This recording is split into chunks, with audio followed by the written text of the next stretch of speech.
morning, everyone. How are you all? I hope you are doing good. Today is 15th of January. So, today we will complete your topic how we can manage our resources. Okay, this management should ensure equitable distribution of resources so that all and not just a handful of rich and powerful people, ठीक है, benefit from the development of this resources की जो management होता है ये इस तरीके से होना चाहिए कि जो इसका डिस्ट्रीब्यूशन होना चाहिए वो इक्वल होना चाहिए। ऐसा नहीं वो सिर्फ एक हैंड मतलब एक अमीर इंसान के हाथ में जाए या पावरफुल लोगों के हाथ में ही जाए, उससे सबको ही बेनिफिट मिलना चाहिए। Another factor to be considered while we exploit these natural resources is the damage we cause the environment while these resources are either extracted or used। देखो दूसरा फैक्टर ये हम मान सकते हैं कि जब हम इन नेचुरल रिसोर्सेज को एक्सप्लॉइट करते हैं, एक्सप्लॉइट का मतलब होता है कि उन्हें बहुत ज़्यादा क्वांटिटी में यूज़ करते हैं, तो इससे क्या होता है हमारे एनवायरनमेंट को हम डैमेज ही कर रहे हैं, ठीक है। जबकि ये जो रिसोर्सेज होते हैं वो या तो एक्सट्रैक्टेड होते हैं या फिर यूज्ड होते हैं। फॉर एग्जाम्पल, जैसे एग्जाम्पल के लिए माइनिंग कॉजेज पोल्यूशन, यानी कि जैसे जब खुदाई होती है किसी भी चीज़ की तो उसकी वजह से जो पोल्यूशन क्रिएट होता है, the large amount of slag which is discarded from for every ton of metal extracted, ठीक है। ये जो उसमें बहुत क्वांटिटी में क्या होता है स्लैग निकलता है ना, एक गंदगी होती है जो निकलता है जब हम 1 टन मेटल को क्या करते हैं एक्सट्रैक्ट करते हैं, मतलब एक इम्प्योर मेटल से जब हम प्योर मेटल बनाते हैं तो जो 1 टन मेटल होती है, 1 टन 1 टन यानी कि जैसे टन यानी बहुत क्वांटिटी में मेटल होती है, तो उसको जब हम प्योर मेटल में कन्वर्ट करते हैं तो उस समय जो बहुत क्वांटिटी में स्लैग निकलता है उस वजह से भी क्या होता है एनवायरमेंट पोल्यूशन होता है। Hence, sustainable natural resources management demand that we plan for the safe disposal of these waste too। तो सस्टेनेबल नेचुरल रिसोर्सेज मैनेजमेंट का मतलब ये है कि आपने जो भी चीज़ कंप्लीट किया है, चाहे वो मेटल एक्सट्रैक्शन हो चाहे कुछ भी, तो एक एक क्या होता है सेफ वे में आपको उसकी जो भी गंदगी होती है उसको क्या करना चाहिए डिस्पोज करना चाहिए। अगर वो हमारे एनवायरनमेंट में मिक्स कर होके हमें नुकसान पहुंचा रही है तो ऐसे रिसोर्सेज का कोई मतलब नहीं है। The present-day global concern for sustainable development and conservation of natural resources are of recent origin as compared to the long tradition and the culture of nature conservation in our country।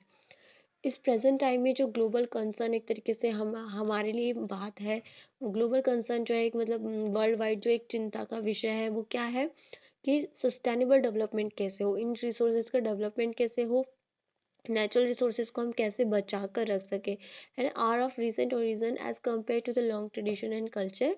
Principal of conservation and sustainable management for well established in pre historic India. पहले के time में India के अंदर इन सभी resources को conserve करने की बातें कही गई है, उसके उपाय बताए गए हैं। Our ancient literature is full of the such as example where values and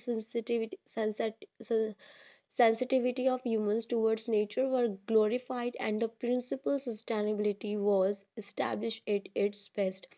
हमारे भारतीय इतिहास के अंदर ऐसे बहुत सारी घटनाएं हुई हैं जिससे हमें पता चलता है कि हाँ लोग इन रिसोर्सेज को बचाने के लिए कितने ज़्यादा डिवोटी थे उस चीज़ को मतलब बचाने के लिए। जैसे कि आपने कभी अमृता देवी का नाम सुना हो, उन्होंने पेड़ों को बचाने के लिए अपनी जान तक दे दी थी ना। वो एक गांव मतलब एक राजा को एक लकड़ियां चाहिए थी बहुत सारी, तो वो एक गांव में जाता है, वहाँ पे बेसिकली अमृता देवी रहती है, तो वो उन्हें मना करती है कि नहीं तुम इन पेड़ों को कट नहीं कर सकते।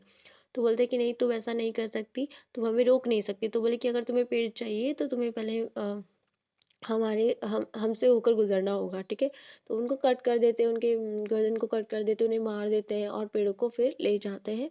तो ऐसे बहुत सारे लोग थे जिन्होंने पेड़ों को बचाने के लिए या रिसोर्सेज को बचाने के लिए अपनी जान तक भी दी है, ठीक है। Indian texts such as Upanishad and the Smritis contains many descriptions on the uses and management of the forest। ये जो उपनिषद और वेदास वगैरह यहाँ पे फॉरेस्ट के यूजेस और उसके मैनेजमेंट के बारे में बताया गया है। Highlight sustainability as an implied theme। One hymn from Atharvaveda, एक तरीके एक अथर्ववेदा में एक भजन भी है। Later translated into English in the book Atharvaveda, उसके बाद फिर उसको इंग्लिश में भी ट्रांसलेट किया गया था। The Sanskrit textbook with the English translation written by Devi Chand in 1997 reads, उन्होंने बोलते हैं कि ओ अर्थ please pleasant by be the hills, snow-clad mountains and forests, O numerous colored, frame and protected earth, on this earth I stand undefeated and unslain and unhurt. ठीक है, ये एक वो होता है, एक तरीके से दोहा था जो उन्होंने लिखा था अपनी अर्थ के बारे में। ठीक है, अनदर हाइमन, एक दूसरा हाइमन है जो ये बताता है कि utilisation and regeneration principle from the earth of Veda. ठीक है, whatever I dig out to you, वो कहते हैं कि मैंने आप में से चाहे कुछ भी लिया हो, O earth may the have quick regeneration again, इसकी बहुत ज़्यादा आप इसको आपको बहुत जल्दी क्या कर देना है, रीजनरेट कर देना है।